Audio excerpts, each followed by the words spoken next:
刚才啊，我在台前旁边的时候，自己边唱边跳，就有一种说不出的幸福感哎。这种幸福感呢，是精神以及心灵上的富有，而不是从外面得到什么、拥有什么。原来啊，这种丰富的精神生活垂手可得。是的，人之美并非来自容貌姣好、形象出众，也并非靠外在的容貌来衬托，也不必借知识、学问、能力、本事来显现。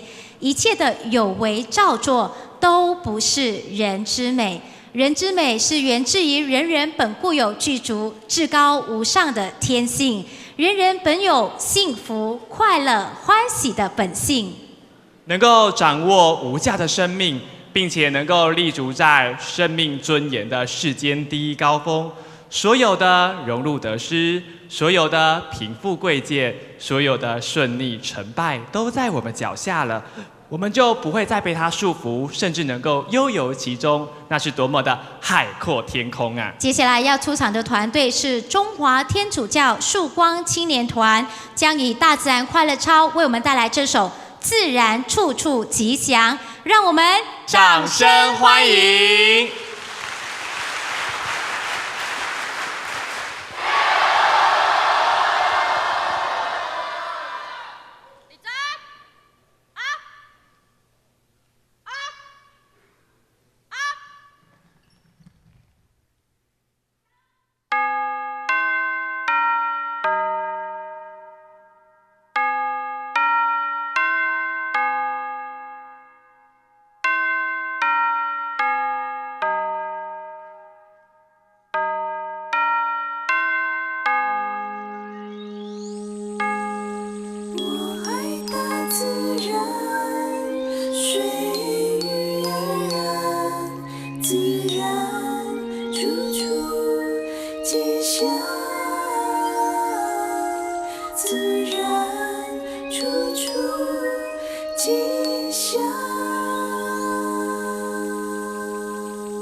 阳光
谢谢中华天主教曙光青年团带给我们最真诚、最自然的祝福。